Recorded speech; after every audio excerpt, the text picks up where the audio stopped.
The phone rings, Trump picks up, listens, and then slams it down in fury. Scott Bessent just turned the tables on Europe, but not with missiles or embargoes. He did it with something far more powerful: math. Any country buying Russian oil through China will face a 100% secondary tariff. That's right, 100%. This wasn't just a warning, it was broadcast live on CNBC from the US Treasury. In one bold move, Scott Bessent turned a routine trade dispute into a global compliance test, and every nation from China to Germany was suddenly in the hot seat. If you found this video insightful, don't forget to hit that subscribe button. Stay tuned for more updates and content. We've got plenty more coming your way. The oil war, Bessent's bold message. In the blink of an eye, Scott Bessent escalated a simple trade dispute into a global game of chicken. When he announced that any country buying Russian oil via China would face a crushing 100% secondary tariff, it wasn't just a political statement, it was a global challenge. His words weren't subtle, and neither was the message. Europe, India, and even Germany suddenly found themselves under the microscope. This wasn't just about energy deals. This was about forcing global economies to pick a side. But China wasn't fazed. They didn't flinch. They flipped the switch. In a bold, calculated response, Beijing synchronized 5 new hydroelectric dams in Tibet, unleashing over 300 million megawatt-hours of clean energy, tripling the output of the Three Gorges Dam. This wasn't a mere reaction. It was a geoelectric counterstrike to Bessent's tariff threat. China didn't just respond, they sent a message of their own. Oil, sanctions, and the collusion conundrum. China imports 2.2 million barrels of Russian crude per day. That's a 16% increase from the previous year. Iran, also under US sanctions, is quietly boosting its exports to China as well. Beijing isn't hiding it. It's expanding this trade, making it clear that energy is fungible. It's all part of their plan. And Bessent? He calls it collusion. From his perspective, oil enters China, chips are exported globally, and now he wants Europe to join the US in cracking down on this so-called complicity. But there's a catch. China's position is anything but vague. The Chinese embassy in Washington has made it clear. US sanctions are illegally extraterritorial. According to them, their trade with Russia and Iran is within the framework of international law. They argue that no third party is harmed by this trade, but the US sees it differently. The G7 Showdown, blackmail or leverage. Bessent's tactics go beyond tariffs. Now he's aiming for G7 coordination to block Chinese supply chains entirely, not just by sanctioning direct trade, but by punishing countries like Germany, France, and Italy if they fail to comply.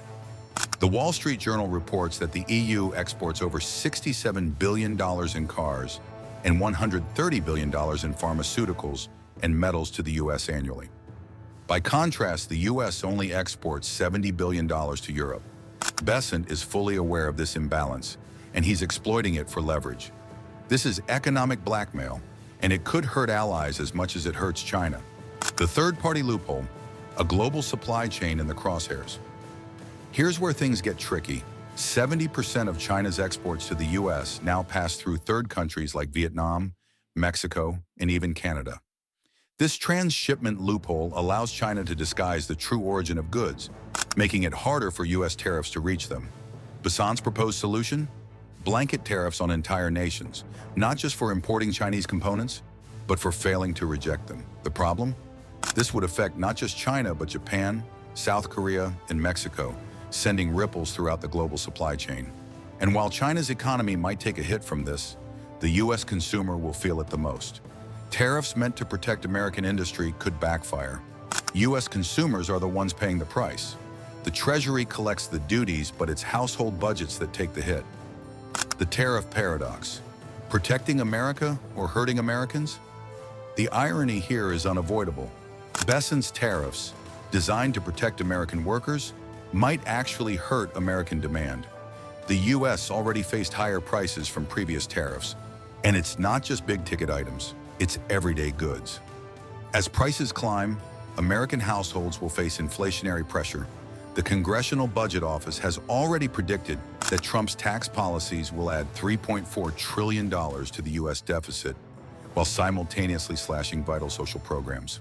Energy is the new currency, China's counterpunch. Meanwhile, China is investing in energy like never before. In 2024, China produced over 10,200 terawatt-hours of electricity, more than double that of the US. And the country isn't stopping there. Beijing has $890 billion in green energy investments, more than the next 10 countries combined. This isn't just an investment in infrastructure, it's a strategy to dominate the future of global manufacturing. As Bessent levies tariffs, China builds turbines. The ultimate paradox, rewriting the global rulebook. The US demands that China stops buying oil from countries the US itself can't stop. To enforce this, it threatens to punish third-party allies. But in doing so, it risks isolating itself. China, meanwhile, is moving forward with its green energy plans, scaling faster than any Western rival. China's GDP grew 5.4% in Q2 2025, driven by electric vehicles, 3D printing, and robotics, all powered by cheap, sustainable energy. In short, America is trying to sanction the very system it created, while China is quietly building an energy-powered future. The real decoupling isn't happening on trade routes, it's happening on power grids. Conclusion. As the world watches this unfolding drama, the question remains, who will win this high-stakes game? The US is attempting to dictate global energy trade and manufacturing, but China is quietly building the foundation for the next global shift. While Washington wields tariffs, Beijing wields power generation, the balance of power is shifting, and the question now is, can America keep up, or will China outpace the West in the race to dominate the future? If you found this video insightful, don't forget to hit that subscribe button. Stay tuned for more updates and content. We've got plenty more coming your way.